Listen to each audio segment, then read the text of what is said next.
Greetings, my friends, and welcome to Retro TV Radio. Joel Brokaw is a New York Times listed best-selling author. He's also the son of one of the most iconic agents in the history of Hollywood. Joel tells the story of his amazing dad from his first-hand experience in his masterfully written biography, Driving Marilyn, the life and times of legendary Hollywood agent Norman Brokaw. And what a legendary and legend-filled life it was. When you think of a Hollywood entertainment businessman, you may conjure something in your head of someone like Harvey Weinstein. Now create that person as the exact polar opposite, and you get the William Morris Agency's Norman Brokaw, a true Hollywood mogul and nice guy. Who would have thought there could be such a thing? I've read Joel's book from cover to cover, and its true life stories are both extremely fascinating, with a touch of drama, yet totally uplifting. This proves we don't need tabloid sensationalism to still be awestruck by the glitz and glamour of Hollywood, especially from the classic era. One can easily tell after reading the book and hearing this interview that Norman's intellect, class, and true compassion for the business and those in it most certainly rubbed off on his son Joel. Enjoy!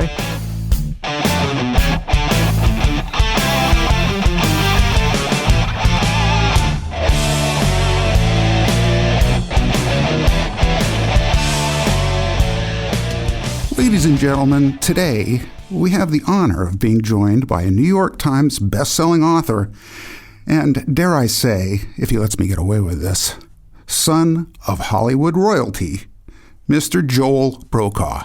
Hello, Joel. Hello, Pat. So, has that been used on you? A couple of times, yes. Well, there you go. It has indeed. And if the shoe fits, which in this case it does. Oh my gosh. This book, sir. By the way, we're talking about his newest book, which is titled Driving Marilyn, the life and times of legendary Hollywood agent Norman Brokaw. Now, you don't know who Norman is. It's kind of funny. My wife, she asks me, so who you have on the docket today? And I said, well, it's Joel Brokaw. She goes, oh, I know that name. And I said, no, it's not the newscaster Brokaw. It's probably more prominent. So, well, who?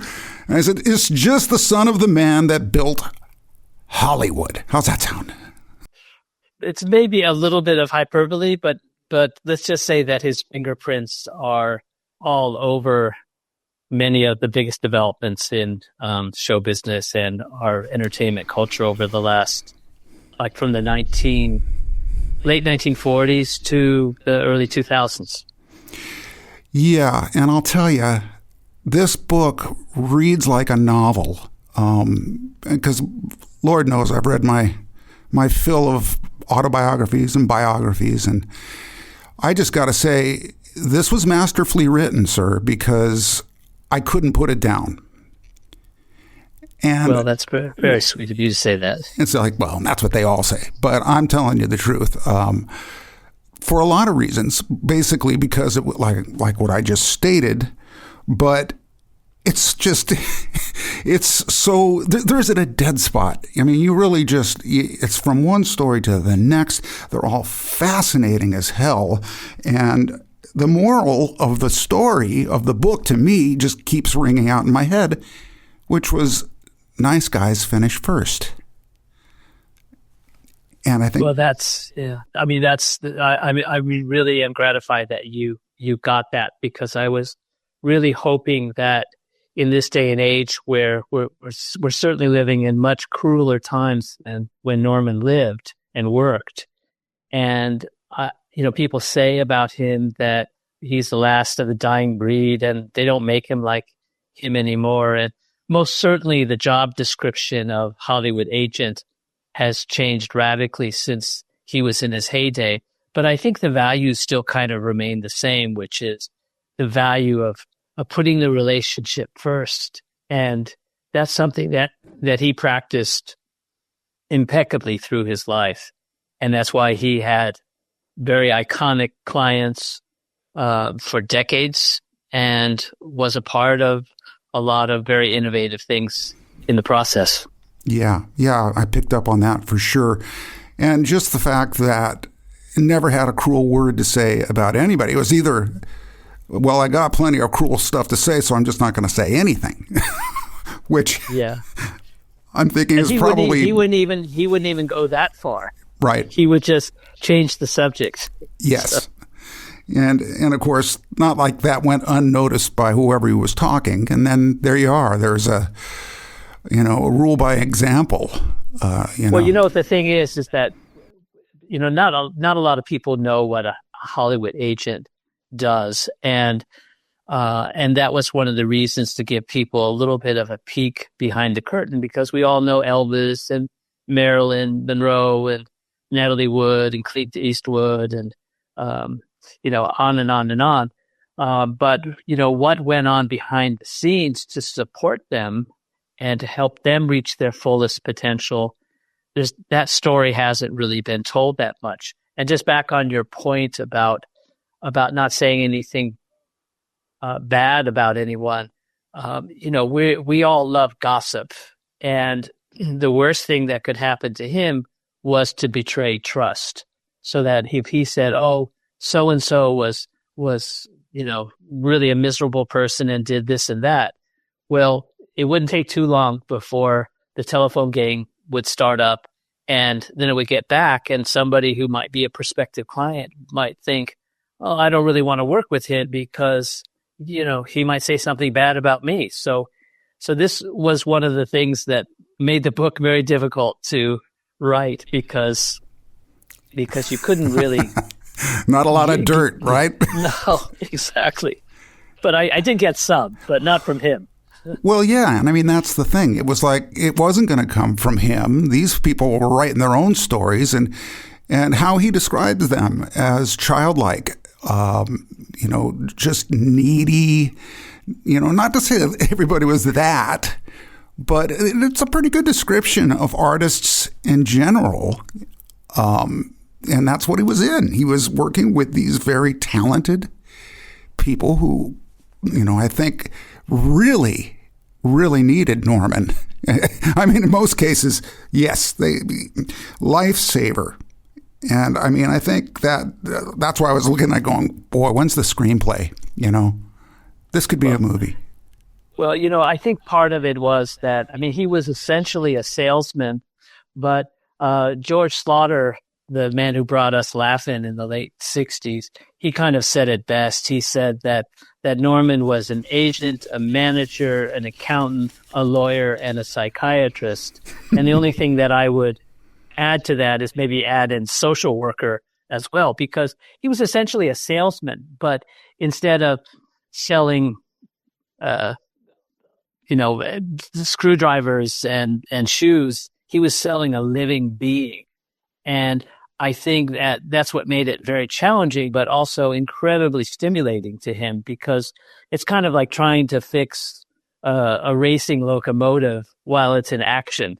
You're always having to make adjustments, and fame and fortune, can play a lot of tricks on people. And so he was, having to deal, unfortunately, with, some clients who got into some very self-destructive patterns, and sometimes he was able to help them, which they were eternally grateful to him, and sometimes there wasn't really anything in his power to do. But that was also something that I addressed in the book, that he had to be he had to be a realist about human nature, and he recognized the limitations of what he could do to actually help people if they weren't willing to help themselves. Right. Well, and it seemed like with a lot of the folks that, you discuss in this book, that those flaws were there before Norman even got into their lives. As a matter of fact, if he'd got in sooner, maybe it would have been a different story, because, his thing, I love this line: kindness and generosity to others in need is more valuable than gold. Now, that's exactly. That's a Hollywood agent saying that, folks. And good luck. Yeah, well, I think that time and time again, I think that if you ask us honestly, about our own lives and the people that we reach out to. It's amazing when we give selflessly to another person, that karma really comes back to us, sometimes in ways that are really hard for us to even imagine. And he practiced that to a T, because he valued the opportunity that he was given to work in this industry. He loved talent, and he loved every aspect about the business, and he had a joy about it. And so it wasn't just that he supported talented people who were on the screen and on the stage. He supported talented people who were starting out like he did in the mailroom, or there was one story that I don't tell in the book, but there was a maitre d' at Tavern in the Green, a young woman who he developed a friendship with, and he said, you really have something special. Why don't you come into the office? I want to talk to you. And long story short, she became a very successful agent because he saw something in her. And so he was constantly being very generous in spirit. And that was the reason why David Geffen wrote the foreword to the book, because that was the nature of their relationship. My father saw something special in him from his earliest days in the mailroom, and was kind and had an open door and mentored him. And that relationship was worth gold as they worked together for many, many years. Yeah. Oh, Joel, I was going to say, could you have gotten someone a bit more prominent for the forward? I mean... Well, that was the thing that was one of the joys about doing this book, was that nobody turned me down to talk about him. What a surprise. And it was even hard to get them off the phone because they had so much gratitude. And like one of the chapters in the book is about Natalie Wood, and the challenge with that chapter is I didn't have anything from my father about Natalie, because I had a very short time when he was finally interested in telling some of his stories to me and getting them on tape and maybe doing a book, which I wouldn't have held my breath about. But in any case, long story short, so I had to address Natalie Wood because she was a very, very important person in my dad's life. And yet I had no material, and there wasn't really anyone alive that I could find who was had firsthand knowledge, except for one really important person, which was RJ, Robert Wagner. And so I called him, and I'd met him when I was a child, and had a really wonderful experience with RJ and Natalie. They felt like family members, even though I didn't meet them that often. But so we reminisced a bit about that, and then we were talking about my dad, and I realized about 10 minutes into the conversation that I really wasn't getting any stories from him. Well, this happened then, and this is what he did, and this is what he said. But it was almost like he was just so overwhelmed with emotion in talking about my dad and what the importance that he had in his life and in Natalie's life.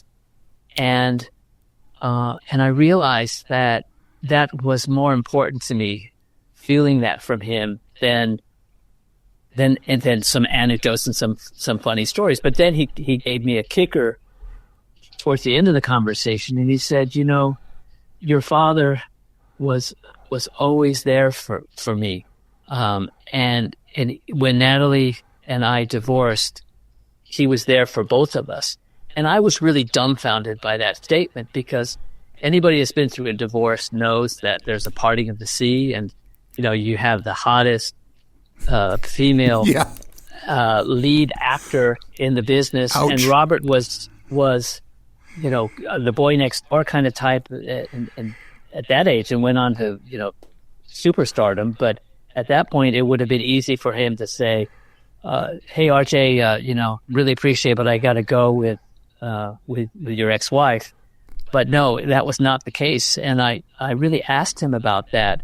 And I said, how could this happen, that he was able to maintain strong relationships with both of you. And he said very plainly and simply, he said, he was there for both of us.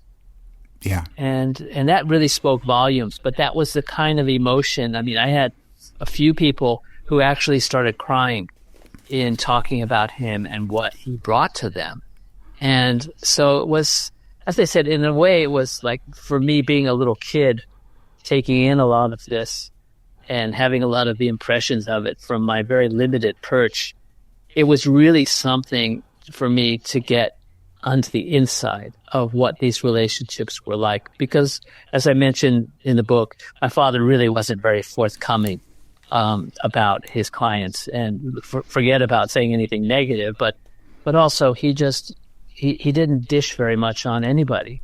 And so it was a real discovery to kind of see what really made him so successful in his life, and how he touched people. And so it was, it's been one of the great things with this book that here's somebody that nobody's ever heard of before. But, to have people like you say, hey, I just really enjoyed getting to know your dad and had some takeaway from it. That to me is worth all the blood, sweat, and tears that went into writing it. Well, Joel, you did a masterful job in it. I mean, let's face it, you did have a bird's eye view. And throughout the book, some of the people that pass through your world it's astonishing. But I will say, on a personal note, it doesn't surprise me that you drew emotional responses out of these people, because I'll be honest with you, I got to the last page and I suddenly, and this is the honest truth, I became covered in goosebumps. And the next thing I know, I'm weeping. I mean, not weeping like a baby, but I'm crying. So mission accomplished in the way where you got into the emotional aspect of how loved your dad was. It came across in the stories of why he was so loved. Believe me. And the thing that I think also touched me, Joel, is that we actually have things in common. In that baby boomers, I'm a bit younger, but I had older siblings, and World War II era parents. My mom and her mom suffered from schizophrenia. My dad went the same way as Norman, slow and not happy, and with every aspect that you went through, I did too. Wow. And okay. I was like, oh, this is so happy. Now, of course, right there, the similarity ends. But, that era where the fathers, the roles, and the role was to, take care of the family, be the breadwinner, business first. And your dad's job to deal with all these other kids, and I call them kids because that's really how that's what he's dealing with here. I mean, Joel, these were children. And yeah. Well, he had a real family there was a real family atmosphere in the business. And it was very interesting for I had two older brothers and I have four younger half siblings. But my two older brothers, David and Sandy, and I would go in with our dad to his office on Saturdays. And it was like partially to give my mother a break from us, but it was really very precious time for us because we saw very clearly the dichotomy in his life between his personal life and his work life, and he was so much happier and just so centered in that building. He just loved it so much, and it was a big family, but I think he had, and I go to some detail talking about his childhood and his upbringing, to talk about like how he was conditioned by that, and that in a way, he didn't have the happiness in his personal life until quite later on into his third marriage was an incredibly happy time for him. But basically, we saw that when he was in his element there, this was an incredibly happy person. And that was not the person that we saw at home, who was very strict and controlling and not really very emotionally available. Do you think, and it's like I said, same feeling with my dad, you know, he was a people person. He didn't have a talent for people, but it was his energy as a real estate agent or salesman. He had to put it all out there. And even I, you know, as an interviewer of celebrities and people of prominence, it's like when I'm done, I'm like, oh my God, I'm gone. My wife's in sales, and it's like by the end of the day, don't talk to me. For sure.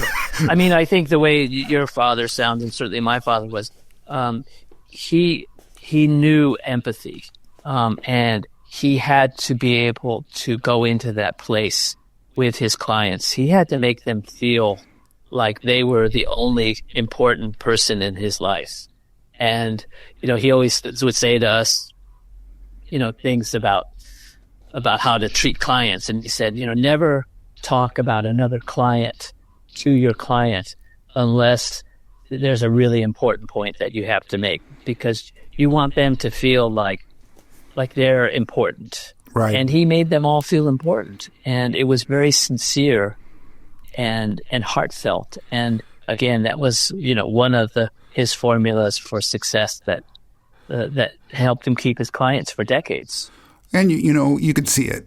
I mean, just in the great photos that are in your book, there is this guy who is just this, you can tell he's a powerhouse mixed with perfect innocence, for lack of a better word. It's like he's innocent and yet shrewd and yet the golden rule. And how did this guy make it?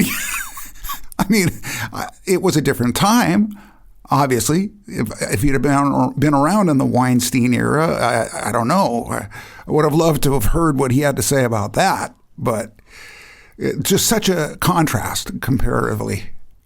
Yeah, but I think, you know, we're all these sort of transmitters and receivers of energy. And I think one of the things that my dad had going for him from the first day in the mailroom to his last breath was that he had an energy that was infectious, and that when he met people, you know, you have like about a 16th of a second that you decide, how does this person's energy feel? Am I going to like this person? Should I put up the wall? And he just had that enthusiasm and that passion that was very sincere and very heartfelt, and people picked up on it right away. And because one of the things that's funny about him was that he got the job in the mailroom because of his uncle, who was really the first super agent, a guy named Johnny Hyde, who was the one who discovered Marilyn Monroe. But nepotism is really a no-win situation. If you are successful, people will say to you, oh, it's all because of your uncle. Or if you're not successful, they would say, yeah, he didn't measure up to his uncle. So it's like you're not going to win. So he had to realize very quickly on that, you know, I'm not even going to talk about the fact that Johnny Hyde is my uncle, even though everybody knows it. And I realized that, okay, I have my foot in the door, but I have to prove myself. And he just never lost that drive. And sometimes it was quite uncomfortable to be around, because I said, hey, Dad, you know, you don't have to demonstrate how important you are to people because they know it. But it was part of his DNA that, you know, important people want to be represented by someone who is also important. And so he knew how to market himself, but to his clients, but that was like in-house. And if somebody, like nowadays with social media and all of that, these agency heads and studio heads, they're celebrities themselves. But that was like not the way that he was brought up in the business. If somebody like yourself called and wanted to interview him, he wouldn't be talking about himself. He would be just talking about his clients. Yeah. Yes. Yeah. And by the way, your representative is very good. And it's, it seems to be that there is integrity still out there in that aspect of the business. I have a friend, Harlan Bowl. I'm not sure if you've heard of him. No, sure. I know him very well. He's just fantastic. And he's another example of someone that goes above and beyond for their clients, cares such a great deal about his clients, to the point where it's like, man, will I never, ever be in that business. Because it's like, I can just hear it in him, it's just this constant, but he loves it, and it's this, but it's pretty stressful, Joel. Yeah. Well, I mean, again, you're dealing with flesh and blood human beings who have good days and bad days, and have triumphs and tragedies. And you have to be, if you're really a good friend, you have to be there for the good times and the bad times. Sure. Well, yeah. And again, man, we could give your dad an award. I mean, the fact that he's the first, what is it? How is it described? Agent to win an Emmy? Yes. He was given the Governor's Award, which is the highest award for the people who really have had influence on television. And it was because he was given the job early on, and he thought when he was given this opportunity that he was being demoted from being a motion picture agent, and his boss calls him in and says, we want you to start we want you to start the West Coast department of something that we think is going to be called television. And so basically at that time, television was still a novelty, and it was something that people really didn't know what to do with. It was not taken seriously at that point. And at the time, you had some news and some sports and kind of mostly talking heads and some live theater that was broadcast. And there was only like I Love Lucy kind of came in, and Milton Berle were starting to kind of show what this industry could be. But my father said, to his boss, he said, well, how do you want me to proceed? And his boss said, I leave that up to you.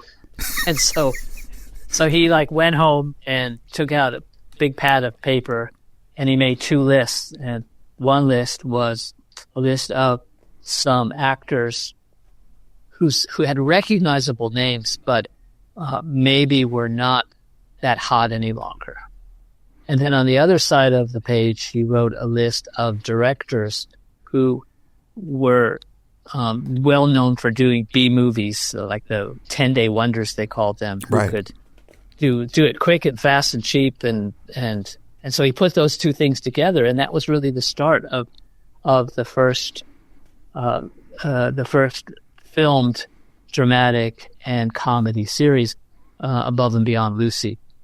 And so that was one thing that he did. Then another thing that he did was that he convinced Loretta Young, who was an Academy Award winning actress who started in silent movies with Rudolph Valentino and The Shake, and was basically one of the hottest leading women in the 1930s and 40s. And convinced her to come to television. And he said, you can own your program. And she recognized as well. So she saw the business opportunity in getting on the ground floor of this industry. But she also sort of said, well, I like the idea of doing an anthology series and putting one major idea into the mainstream of America every week. And so she jumped on it. And once she did, a short time thereafter, a friend of hers named Barbara Stanwyck called my dad and said, hey, I want to do the same thing. Yeah. And after that, it was kind of like there was no longer any problem with TV. And I could go on. There were other major things that he did in television, such as, putting together Sheldon Leonard with Danny Thomas. And they produced really the most iconic television shows of the 1960s together. And that was a wild hunch. And there's a crazy story in the book about how that idea came to my dad, which is one of my favorite ones in the book. But, he was somebody who, he had a genius about him, my dad, of simplicity. And I say this kind of in the way that, we all live in this information glut. We're just constantly bombarded. Listening to me right now, and I'm just spewing out all this stuff.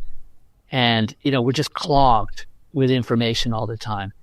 And my dad was able to cut through it and be able to see what the gem was right in front of us, that we're just too distracted to notice it. And so that was his genius. He would come up with that simple idea that could cut through everything. And so he did that with TV. He was also the first agent who got involved in politics. He signed President Gerald Ford as he was leaving the White House, and Ford, at the time, he and his family had a wealth of $300,000, and a year later, after leaving the presidency, thanks to what the deals my father put together for him, had a wealth of $12 million. He did the same thing, expanding the agency to represent athletes when he signed Mark Spitz right out of the Munich Olympics. And again, that was something the agents sort of said, we don't want to get involved with politicians. We don't want to get involved with sports figures. And nowadays, that is basically a mainstay of their business, is these people. But they sort of say, So my father saw opportunities where other people saw limitations. Well, and that nails. Folks, have we dropped enough names yet?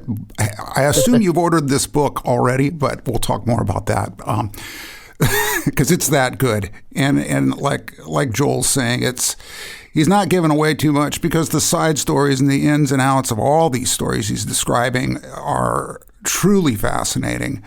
The one thing that I did pick up off that Spitz and Ford era thing that your dad was the concept of branding, and then it was like, write a book. Well, now there's I don't want to say it because then it'll sound like a bad pun, but I was going to say it anyway. There's a novel idea, but the autobiographies, that's not popular.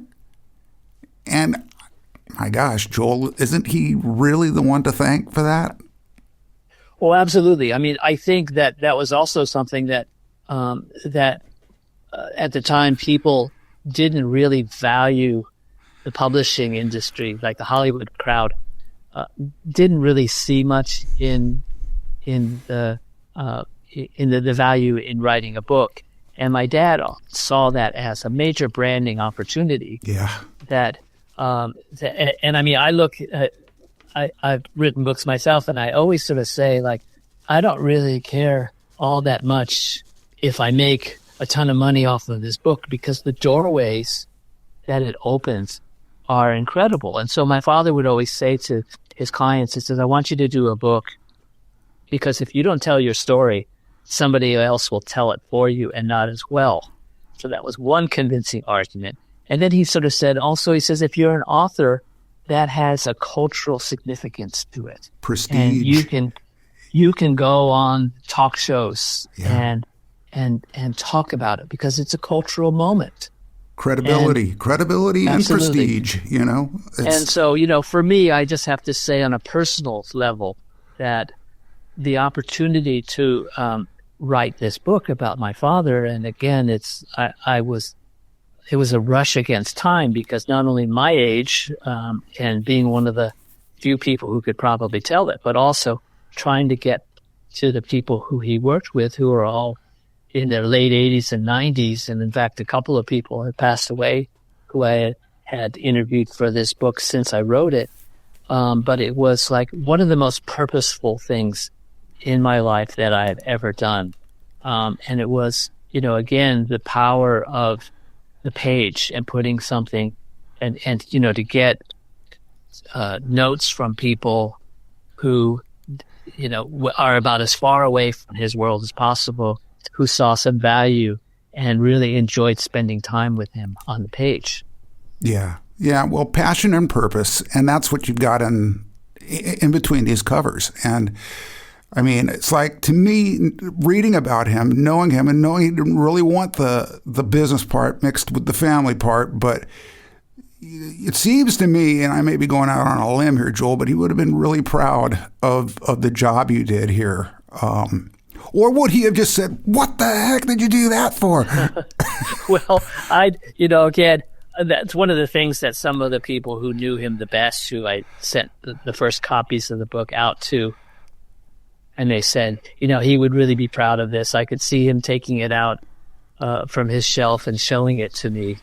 And so I have to hope that he would be happy with it. But again, part of the issue is that, you can't write a book that's just a puff piece. You have to understand that he was a human being, that he had his flaws and faults and shortcomings. And I had to deal with them, because otherwise it becomes a puff piece and nobody's going to gain anything from it. So that the kind of sacrifice that he had to make to be successful and how driven he was, it did come at a cost. And I do explain that. And it came at a cost in his personal life, for sure. Yeah. Well, for the record, this is not a puff piece. I've read puff pieces, and many. And I've read many really good, well-written autobiographies and biographies. And, I got to put this up there. I want to say it's my favorite, because it didn't slow down. It didn't make me go, "Oh, this is not so interesting." Because wherever it almost kind of went, not into the glitzy, glammy thing, it's like, what? Lou Gehrig? Huh? How'd that get in there? Joe DiMaggio? Well, I mean, that's obvious, but it's full of stuff like that, where even you'll even take like what would be maybe considered by you the blander moments and throw. This got to be from your dad, man. A little bit of genius in there that makes it have a spark. And well, thank you. It's like, I think that a good friend of mine, when he was a young man, had lunch with the author James Michener, and at the Plaza Hotel in New York, and he said to Michener, who wrote these epic novels every year, like 1,000 pages, and he said, "Mr. Michener, I just need to ask you this question. How is it that you can be so prolific? How you can write, these books year after year?" And he said, "Let me tell you the secret." And he says, "I write the first sentence, and then I take dictation." So in other words, he was just channeling all of this information. And so it's all a testimony to getting into the flow state. I didn't know what I would come up with. I had tremendous anxiety. I was almost, when I got the offer to do this book, I was almost hoping that the publisher was going to call me and say, "We've had a second thought, and, nobody knows who Kim Novak is anymore." And so, we changed our mind. But no, they didn't do that. But it was almost like, I've only got like about 60 pages of interviews with him, and how am I going to reach all these people? And, I was really sweating bullets about doing this book. But I did the first interview, and it was like off to the races. And I tell people that one of the great blessings of doing this book was I felt like I got another 9 or 10 months with my dad. I felt like he was sitting next to me while I was writing it. And, so as I said, it was kind of just a really extraordinary experience. And the fact that someone like you and some other people have also picked up on that is, as I said, it's just another, it's like icing on the cake that I feel like, I got it done, and it's out there and it's doing its thing. So, well, and again, we've been touching on a lot, and it's just the tip of the iceberg of what's in this book. But get this, and I don't know how the hell you did this, Joel. You kept it under 200 pages. Well, let me tell you, I was in the PR business for like over 30 years. And so a lot of my writing was, how do you get somebody hooked into it as quickly as possible? And, so that they don't throw you into the waste paper basket. And so one of the things that I try to do, which some people appreciate and not everyone appreciates, but I like to write very concisely, like how can I give you enough information so that you can make it come alive in your mind, but not burden it with too much information. And so that was my goal, is because we live in this age of, as I said, the information glut and very limited attention spans. And so I kind of like had this rather off-color analogy that I wanted someone to be able to take the book with them to the John and read one chapter per visit to the toilet. Well, so I am proud to say, Joel, that I did not do that once. It's notorious for that. But you get the idea. So the idea is like, let's make it an easy read for people, because, we're used to getting our information on the internet and on emails and on text messages. We're not as disciplined to read, to read Lost, or, to read some Russian novel that's 500 pages and try to keep everything straight. Right. Well, and the way you just described how you wrote it, it's the perfect description. So masterful, sir. I've got to hand it to you. This could be my number one. I mean, there's a lot of competition, but as I said, it's in the way you wrote it. Like you said, I saw it, and I'm like, oh, this has got to be on the screen, especially with all the names dropped and all that, all the actors and actresses would love to impersonate these people. It's like incredible. Well, you're beyond kind. Thank you. Yeah, well, it's like pouring it on a little thick here, huh, Pat? Well, yes, because I can stand behind this, and Joel has made it something that I can stand behind, and it's simple. It's in the genes, man. You showed your dad in this book, and figuratively and in every other way. It's just it's amazing. You can actually pick up on the natural talent that was there, and see it in the writing of this book. And for you not to go, wow, I'm really on a roll, I think I'll make this one on 500 pages. Let's go. Come on, no problem. Yeah, well, I think, again, it's like, I sort of put into practice, I hope, what my father did, which is it wasn't about me. I really, and keep in mind that my previous books have been as ghostwriters. Right. And when you're a ghostwriter, you are there as an instrument. And your whole idea is you got to get in. If I work with people like Tyler Perry and Florence Henderson, and you sit there in the room with them, and you get your tape recorder out, and your job is to put aside all of your personal aspirations and your personal takes on things and go into that person's soul. Right. Totally, 100,000%.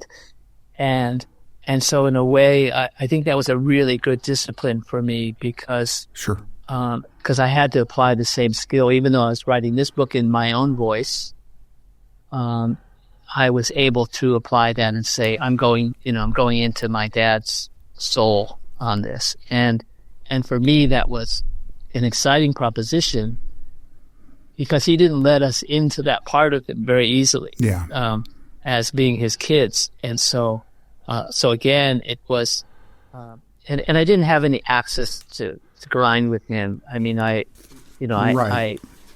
he wasn't the easiest dad, but he was in many ways a great dad. And I didn't kind of harbor any animosity or negative feelings about him. I had just gratitude, because he gave me this really extraordinary childhood, which was not easy, but it's like, it was pretty crazy. I mean, one of the, I tell you one story that I tell in the book that typifies this, which is I never met Marilyn Monroe because I was a little bit too young. My brothers met her as infants. So my father only worked with her for a short time when he was up and coming himself, right. And he learned a lot from her, and they had a great relationship, and so on and so forth. But basically, to tell you how crazy my childhood was, so my mother went into the mental hospital, which she did several times during my childhood. And so my father needed to have someone to watch over my brothers and I because we were, still quite young. And so he talked to my mother's psychiatrist and said, do you have anybody who, could help out? And he says, why, we have somebody who's available. So anyway, my father says, great, so anyway, the long story short is that this woman, comes to the house, drives up in her Dodge Dart, and we meet her, and she seems nice enough, but there was like something slightly off, which couldn't quite picture. But anyway, she was with us for, I guess, about 4 or 5 months till my mother got back. But basically, the strange energy that kicked up might have had something to do with the fact that only a few weeks before she started working with us, she had walked into the bedroom to discover the dead body of Marilyn Monroe. She had taken care of Marilyn Monroe at her last days. Yeah. And so my theory is that Marilyn's psychiatrist was also the same psychiatrist for my mother. So that's how she became available. But, there wasn't any kind of awareness of like, maybe this isn't the right energy to bring into the house. Yeah. Right. But that's the way it was in the, early 90s. It was 1962. So, Yeah, and the only thing I could think that could have been worse for your mom was to get out of the hospital and come home and find Marilyn Monroe watching her kids. Natalie Wood aside, who was also, but I mean, again, folks, this book, you must get it. You will love it. I guarantee it. Now, monetarily, I don't know if I can guarantee it, but as far as knowing that what you guys like, this is it. And so, Joel, it's joelbrokaw.com, correct? That's right. Then they can go there and order the book, or it's on Amazon too, I believe. Or support your local bookstores. And that too, please. But you can also see Joel's other works. And like I said, this is the one, guys. I really think this may be my new number one. Heck with it. I'm just going to say it. It's my new number one. So order this book. You will love it. I promise. Joel Brokaw, stick around with me for just a second while I sign off so I can say bye properly. Well, I have to scrape myself off the ceiling from all this kind words. So I can't help it. Me speak 'em truth, like I said. It's just, you deserve it. You deserve it, sir. Thank you so much. Thanks for being on. Really a pleasure, Pat. Thank you. There you have it. Another Retro TV Radio episode in the books. You can find Driving Marilyn at joelbrokaw.com or pick up your copy on Amazon. As usual, you will find the links in my description. Special thanks to Neisha Cohen at Primetime Media for setting this up. You can follow me on YouTube and Facebook at Golden Rage of TV and on X at Golden Rage of TV1. Also, check out my newest Instagram channel at Retro TV Rocker. And remember to show your support by liking and subscribing to all my social media channels, as well as this podcast. Folks, I ain't asking for money, just your moral support by following and subscribing. So thank you in advance. I'm your host, Pat McCormick, and thanks again for listening to Retro TV Radio.